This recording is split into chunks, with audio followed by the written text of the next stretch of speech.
వచ్చాడు, రాత్రిపూట వచ్చాడు. మనమే వచ్చి కష్టపడి లేచాం, మనమే దేవుని కోసం ఎంతో త్యాగం చేసి వచ్చామని మనం అనుకోకూడదు. కాబట్టి మనము మన బిడ్డల్ని, మన కుటుంబాలని, మన ఇరుగు పొరుగు వారిని, సహోదరులు కూడా ఏం చేయాలంటే ప్రార్థన చేయాలి అందరి కోసం. మనమే బాగుండాలని కాదు, అందరినీ బాగు చేయడానికి ఎవరు వచ్చారంటే యేసు ప్రభు వారు వచ్చారు. మరి దేవుడు కూడా ఏం చేస్తాడంటే నువ్వు శుద్ధుడు కావాలనుకుంటావా అని అడుగుతాడు చాలా చోట్ల. అంటే నువ్వు బాగుపడాలని నీకు ఉందా అంటే నీకు ఇష్టమైతే నువ్వు శుద్ధుడిగా చేయాలంటాడు యేసు ప్రభు. అలాగే ఇక్కడ యూదుల అధికారి ఆయన ఏం చేశాడంటే అతడు రెండో అతడు రాత్రి యందు ఆయన యొద్దకు వచ్చి బోధకుడా, నీవు దేవుని యొద్ద నుండి వచ్చిన బోధకుడు అని మేమెరుగుదు. దేవుడు అతనికి తోడై ఉంటేనే గాని నీవు చేసినటువంటి సూచక క్రియలను ఎవడను చేయలేడని ఆయన చెప్తున్నాడు. అంటే మరి దేవుడు సహాయం లేని ఎవరు చెప్తారు? అంటే ఆయన ఏం చెప్పాలో అర్థం కాక, ఏం మాట్లాడాలో అర్థం కాక యేసు ప్రభు చేసేటువంటి అద్భుతాలను చూసి నీ అంతా నువ్వేం చేయట్లేదు, అది నీ దగ్గర ఉన్నటువంటి శక్తి కాదు, నీ దగ్గర భక్తి కాదు, పరలోకంలో ఉన్నటువంటి దేవుడు నిన్ను పంపించాడు కనుక ఆయన చేస్తే తప్పాలేదు నువ్వు చేయట్లేదు అంటాడు. అట్లాగే ఇక్కడ దేవుడు వాక్యమైనటువంటి మనందరం కూడా ఆయన దేవుడై ఉన్నాడనే సంగతి కనుక ప్రేమటువంటి వాళ్ళ దగ్గర దేవుని వాక్యమైనటువంటి మనందరం కూడా 16 వచ్చిన చూద్దాం. కాబట్టి దేవుడు లోకమును ఎంతో ప్రేమించారు కాగా ఆయన తన అద్వితీయ కుమారుడిగా పుట్టిన వారి యందు విశ్వాసముంచు ప్రతి వాడును నశింపక నిత్య జీవాన్ని పొందినట్లు అంటే యేసు ప్రభువాన్ని మనకి దేవుడు ఇచ్చాడు. ఎలా ఎందుకు ఇచ్చాడు అంటే అర్థం కాదు కదా. ప్రతివాడును ఏం చేయకూడదు, జరగకూడదు, లేదా నష్టపోకూడదు. కొంతమంది ఏమంటారంటే క్రిస్మస్ పండుగ వస్తే మాకు కలిసి రాదు అంటారు. సంవత్సరంలో కలిసి వచ్చింది కానీ క్రిస్మస్ పండుగ వచ్చారు కలిసి రాదు. అంటే మన కష్టం ఏమైపోతుంది, మనలో భక్తి లేకపోతే కష్టం ఉండదు,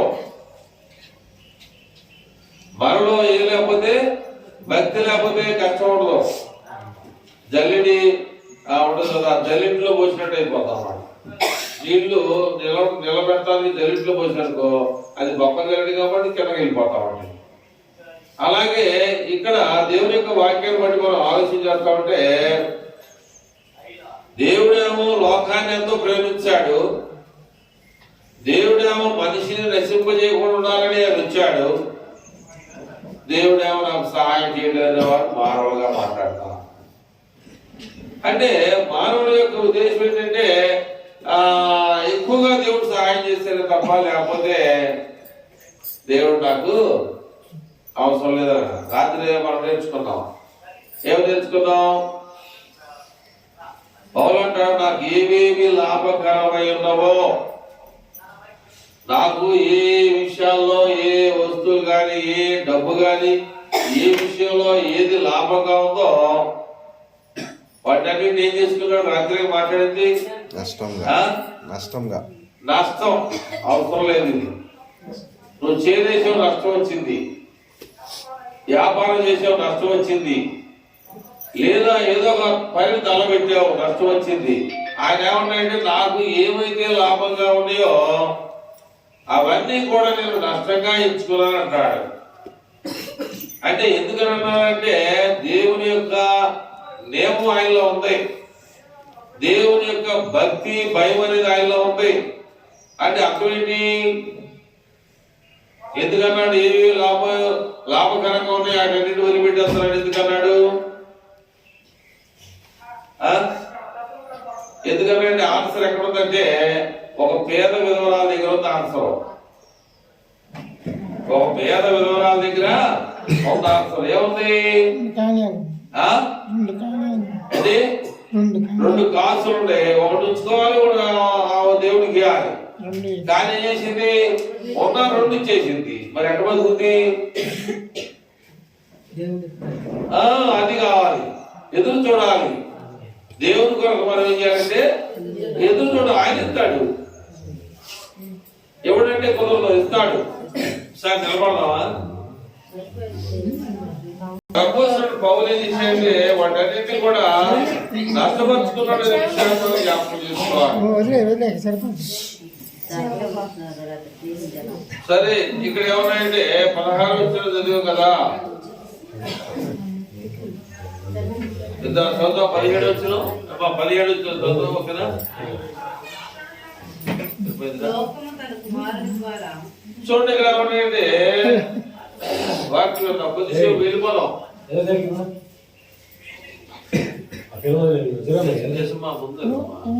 ఇక్కడ 17 వచ్చినలో ఒక మాట ఉంది. మా 17 వచ్చినలో లోకము తన కుమారుని ద్వారా రక్షణ పొందుటకే గాని లోకానికి తీర్పు తీర్చుటకు దేవుడు ఆయనను లోకములోనికి పంపలేదు. ఎందుకు పంపాడు అంటే మనందరినీ రక్షించడానికి, మనందరినీ కూడా ఈ లోకమైనటువంటి ఊపులో నుంచి విడుదల చేయడానికి దేవుణ్ణి తండ్రి దేవుడు యేసుక్రీస్తు వారిని పంపించారు. కనుక ఈ విషయాన్ని మనం జ్ఞాపకం చేసుకోవాలి. ఇప్పుడు మనందరూ మనం రక్షణ పొందలేము. ఎక్కడ పొందుతామంటే దేవుడిని మనకి ఇచ్చాడు ఉచితంగా. కాబట్టి ఆయన లోకానికి తీర్పు తీర్తాడు రాలేదు, కానీ మనందరికీ రక్షణ ఇవ్వడానికి వచ్చాడు. ఆ రక్షణని మనం ఏం చేయాలంటే సంపాదించుకోవాలి. మనకి గ్యారెంటీ ఉందా? ఎవరికి గ్యారెంటీ ఉంది?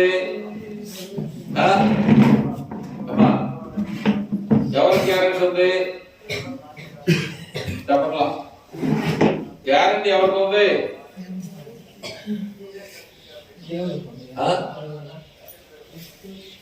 మీ అందరికి తెలుసు, కానీ ఏం చెప్తే బాగుంటుంది ఆలోచన. ఫ్రిడ్జ్ కొంటే గ్యారెంటీ ఉంది 1 సంవత్సరం 2 సంవత్సరాలు. ఓ ఫ్యాన్ కొన్నా కూడా గ్యారెంటీ ఉంది 1-2 సంవత్సరాలు. అట్లాగా మనకి ఏ రోజు ఏమైందో ఇన్ని రోజులు బతకాలం, ఏదో 2 సంవత్సరాలు బతకాలని అంటారు. మనకి ఏమన్నా ఏం లేదు. ఆ గ్యారెంటీ కావాలంటే దేవుడిచ్చే రక్షణ మనం కలిగి ఉన్నట్లయితే అది దేవుడు మనల్ని ఏ టైంలో ఏం చేయాలో కూడా ఆయన దగ్గర మన దగ్గర గ్యారెంటీ ఉంటుంది అన్నమాట. ఆ గ్యారెంటీని ఎక్కడ తెచ్చుకోవాలి? దేవుని దగ్గర తెచ్చుకోవాలి. అప్పుడు ఆ దేవుని ఆశీర్వాదం మనం పొందే అవకాశం ఉంటుంది అన్నమాట. అర్థందా? ఆయన యందు విశ్వాసం ఉంచు వారికి తీర్పు తీర్చబడదు. విశ్వసింపని వాడు దేవుని అద్వితీయ కుమారుని నామమందు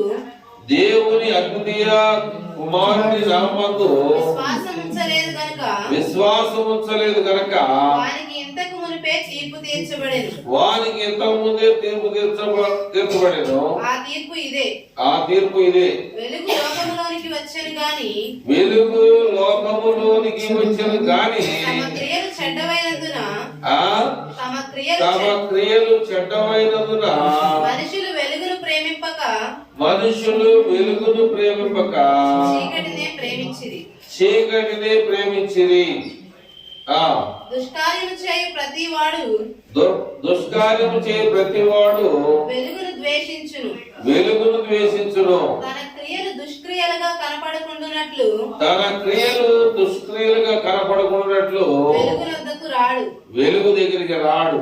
సత్యవర్తనుడైతే తన క్రియలు దేవుని మూలముగా చేయబడి ఉన్నవని ప్రత్యక్షపరచబడినట్లు వెలుగునొద్దకు వచ్చును. కాబట్టి దేవుని మీద ఆపేక్ష, నేను దేవుని ఎదుగు వెళ్ళాలి, దేవుని వాక్యాన్ని నేను ధ్యానించాలి, దేవుని వాక్యం ద్వారా నేను, నా కుటుంబము, నా భర్త, భార్య, బిడ్డలు, కుటుంబం, ఇరుగు పొరుగు వారందరూ కూడా ఎలా ఉండాలి? హ్యాపీ న్యూ ఇయర్ అని చెప్పినంత మాత్రం ఏం లాభం లేదు. అది పై మాట కానీ దేవుని మాట కాదు. కాకపోతే ఏంటంటే ఆనవాయితీగా సంవత్సరం మారింది కనుక పాత సంవత్సరం వెళ్ళిపోయింది కాబట్టి మామూలుగా మనం వాడుక పద్ధతిలో చెప్తున్నాం. చెప్పినంత మాత్రాన మన హృదయాలు కొత్తగా రావు. చెప్పినంత అంటే ఏంటంటే ఆనందం, అది సంతోషం కోసమే తప్ప అది దేవుని యొక్క విధానం కాదు. కాబట్టి మనలో ఏం కావాలి అంటే రక్షణ కావాలి, రక్షణ సంపాదించుకోవాలి. ఇది ఎక్కడుందంటే దేవుని దగ్గర ఉంది. ఆ దేవుడు ఇచ్చేటువంటి రక్షణ మనం కలిగినటువంటి వారికి ఉన్నట్లయితే తప్పకుండా ఆ దేవుని యొక్క ఆశీర్వాదాలు మనం చేసే ప్రార్థన మన బిడ్డల మీద కూడా వచ్చింది. పెద్దవారికి ఉన్నటువంటి మనం ఏం చేయాలంటే మన బిడ్డల కోసం బాగా ప్రార్థన చేయాలి. వారి భవిష్యత్తు ఏంటిది, వారి భవిష్యత్తు ఎలా ఉంటది, వారి జీవితాలు ఎలా ఉంటాయి అనేటువంటి విషయాన్ని మనం తెలుసుకోవాలి. ఒక మన వీల్లేదు, ఏ ఒక్కరు కూడా నష్టపోవడానికి వీల్లేదు. మనందరం కూడా మంచి స్థితిలో, అంటే దేవుడు ఏమిస్తాడంటే పెంట గొప్పలో ఉన్న వాళ్ళని కూడా పైకి తీసుకొస్తారన్నాడు. చిరిగిపోయిన వాడిని కానీ నలిగిపోయిన వాడిని కానీ అందరినీ కూడా దేవుడు తీసుకొస్తారన్నాడు. మరి ఎందుకని మనం అభివృద్ధి చెందలేకపోతున్నాం? కారణం ఏంటంటే మనలో ఉన్న భక్తి ఏమవట్లేదు. మనలో ఉన్న భక్తి ఏమట్లా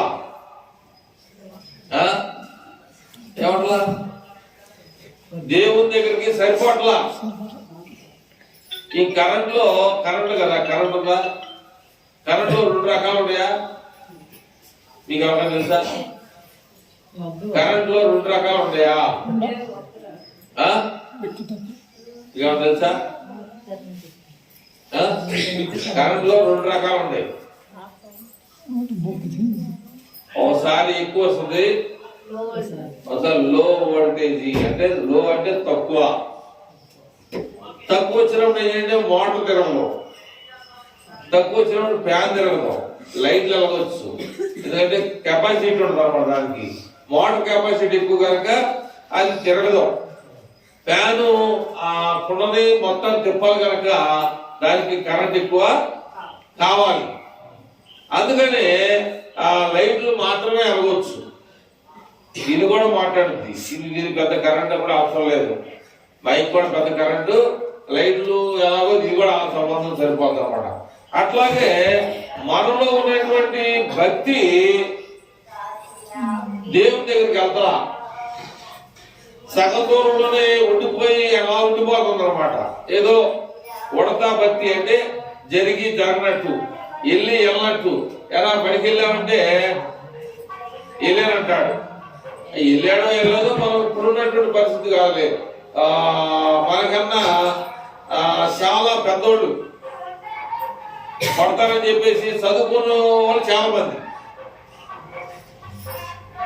మా మేనమామ పైన ఉన్నాడు, ఆయన ఏం చేయంటే బడికి వెళ్తానని చెప్పి కొడవలంకలో ఆ కట్టికెళ్ళామో తిని ఆ టైం దాకుండి వచ్చేవాడంట.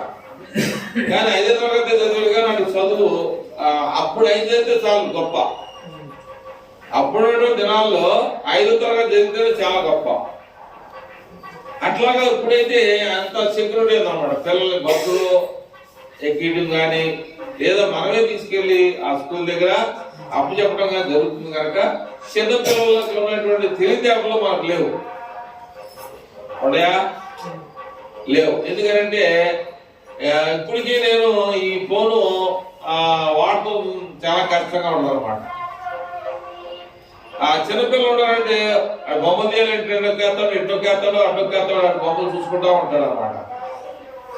అంటే వారికి మనం బడికి తీసుకెళ్లే పద్ధతిని జాగ్రత్తగా తీసుకెళ్తాం కనుక వాళ్ళు చెప్పే విషయాలన్నీ కూడా వాళ్ళలో ఇముడుతున్నాయి కనుక వాడు వెంటనే పట్టేస్తున్నాడు. అట్లాగే మనం కూడా ఆదివారం ఆరాధనకు వస్తున్నాం కానీ మనం వాక్యాన్ని పట్టే ఇట్లా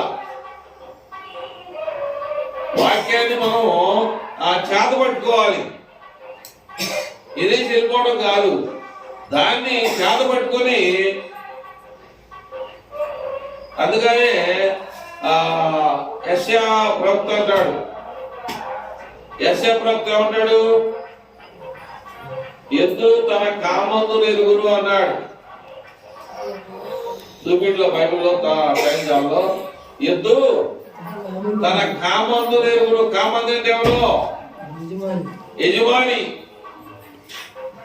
ఎద్దు తన కామందును ఎరుగును, గాడిద తన సొంత వాణి దొడ్డి తెలుసుకున్నాడు అంటాడు. ఇశ్రాయేలు ప్రజలు తెలియలేని వారు, ఇశ్రాయేలు ప్రజలు యోసేపు అని యెషయా గ్రంథంలో ఉంటుందన్నమాట. అంటే నోరు లేనటువంటి జీవి ఎద్దు తన కామందును ఎరుగును అంటాడు, గాడిద తన సొంత వాణి దొడ్డి తెలుసుకున్నాడు అంటాడు. మా అమ్మ ఏం చేసిందంటే ఒక 25 రూపాయలకి ఒక దోణ కొనుక్కొచ్చిందంట. 25 రూపాయలకి దోణ కొనుక్కొచ్చిందంట కాదు, కొనుక్కొచ్చింది 5 గేదెలు పెట్టింది. అది 5 రూపాయలు వెళ్ళిపోయినా తెలియదు. మేమందరం ఇట్లాగా దురపతులా ఉన్నామంటే ఆ గేదె పాలు పిండి తాగిన దాన్ని బట్టి ఇట్లా ఉన్నాం మేమందరం కూడా. నీళ్లు సుక్కయ్యకుండా తోడేసినటువంటి గడ్డ పెరుగుతున్నటువంటి ఒళ్ళిది అర్థమైనా. కానీ ఏంటంటే ఆ 5 రూపాయలు వెళ్ళిపోయినా తెలియదు కానీ 5 దోళ్ళ పెట్టింది అనమాట. అది ఇటువంటి టైంలో అది కేకాస్తుంది. అంటే మీరు నమ్మిన నమ్మకం పర్వాలేదు కానీ ఇటువంటి ఏమిటి ఏటేమిది పండుగ టైంలో అరుస్తుంది. అది ఎందుకని దానికి పాశవనం పెట్టాలి, దానికి గరిసెలు పెట్టాలి, పెట్టబోదు ఊరుకోదు. నిజంగా చెప్పాలంటే మా ఇల్లు చుట్టిల్లు ఉన్న యేసుకు తెలుసు, ఈ అబ్బాయి కూడా తెలుసు, కొంతమందికి తెలుసు. కానీ మేము ఏం చేసామంటే మాకులాగా మేము పడుకుంటే చోట్లు లేకపోయినా సరే ఆ గేదెని లోపల కట్టేస్తే తెల్లారి బయటికి తీసుకొచ్చినా కూడా ప్యాస్ కానీ దొడ్లో కానీ అక్కడ ఇంట్లో చేసేది కాదు. ఆ గేదె చనిపోతే మేము ఎవరికి కోయడానికి పోలా, మన డొక్కలో మేమే గొయ్యి తీసి దాన్ని పూడ్చి పాతి పెట్టి, ఎందుకంటే మమ్మల్ని పోషించేది కనుక, మాకు తినడానికి తిండినిచ్చింది కనుక, మేము ఎన్నిదిగా ఉన్నామంటే దాని ద్వారా ఇలా స్థలం ఉన్నాం కనుక దాన్ని వేరే అతనికి దాని శర్మాన్ని కోయడానికి, దాన్ని కాపులకి అతనికి తినడానికి లేకుండా మేమేం చేసామంటే గొయ్యి తీసి దాన్ని కూడసా పెట్టాము. ఎందుకంటే అది మమ్మల్ని పోషించింది కనుక, మమ్మల్ని పెంచింది కనుక దానికి చేయవలసినటువంటి పని మేము చేశాము. ఏ టైంలో వచ్చిందో మాకు తెలియదు, ఏ గడిలో వచ్చిందో మాకు తెలియదు. కానీ మా ఇంట్లో ఖచ్చితంగా 10 గేదెలు ఉండేవి అన్నమాట. అట్లాగా మాట అంటారు సామెత, ఏమని? గుడ్డు వచ్చినప్పుడు బెడ్ వచ్చినప్పుడు ఒక మంచి సమయం కావాలి. నువ్వు అనుకున్న టైంకి రాదు. నువ్వు కోరుకున్నటువంటిది ఇప్పుడు పొగ కనపడుతుందిగా. ఎంత దాచుకోగలరు ఎవరు? దాన్ని ఎంత దాచుకోగలరు? దాచుకుంటారు పొగనే. అట్లాగా మనము అభివృద్ధి చెందాలనుకున్నంత మాత్రం అవ్వం. అది దేవుడు కలుగ చేయాలన్నమాట. ఆ ఆశీర్వాదాన్ని దేవుడు మనం కలుగ చేస్తే ఆటోమేటిక్ గా ఒక స్థాయికి మనం పెరిగిపోతామనే విషయాన్ని మనం జ్ఞాపకం చేసుకోవాలి. అయితే ఇక్కడ దేవుని యొక్క వాక్యాన్ని బట్టి మనం ఆలోచన చేస్తే నికోదేము గురించి రాత్రి తెలుసుకున్నాం. అయితే ఆయన కూడా మనకులాగా రాత్రి అంతలే యేసు దగ్గరికి వచ్చాడు. ఆయన కూడా ఇక్కడ ఎప్పుడు వచ్చాడు? రాత్రి పూట యేసు ప్రభు దగ్గరికి వచ్చాడు. అయితే నా ముగింపులోకి వచ్చేయాలని నేను ఆశ కలిగి ఉన్నాను. ఎందుకంటే మనం కూడా లేట్ గా పెట్టాం అయినప్పటికీ ఇబ్బంది లేదు.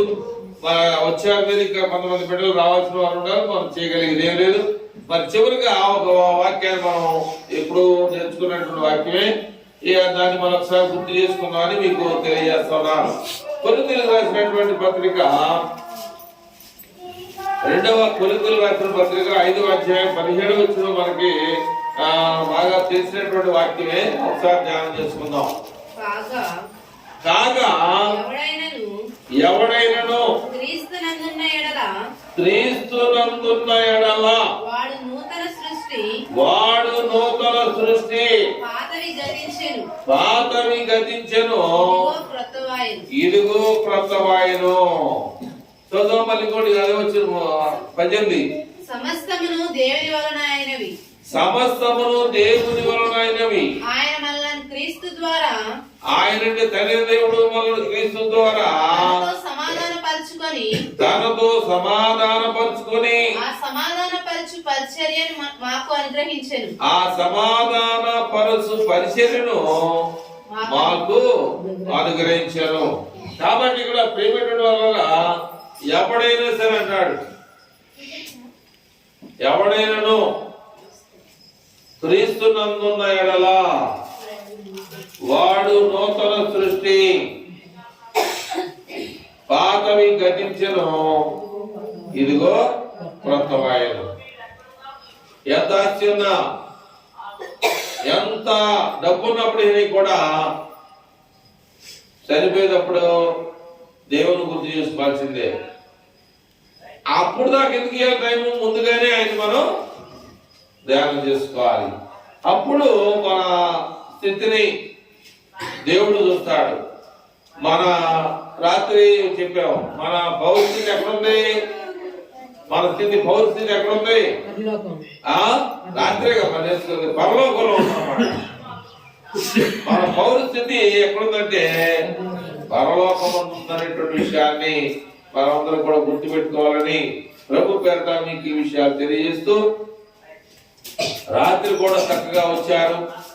అలాగే ఉదయం కూడా మరి దేవుని మీద ప్రేమతో, అలాగే మనందరము ప్రేమ కలిగి ఇలాగే ఉండాలని, ఇంకా దేవుడిచ్చే ఆశీర్వాదాలు మనందరం పొందాలని, పొంది దేవుడు మనకు చేసిన సహాయాన్ని మనం ఏం చేయాలంటే ఇతరులకు కూడా ఏం చేయాలి?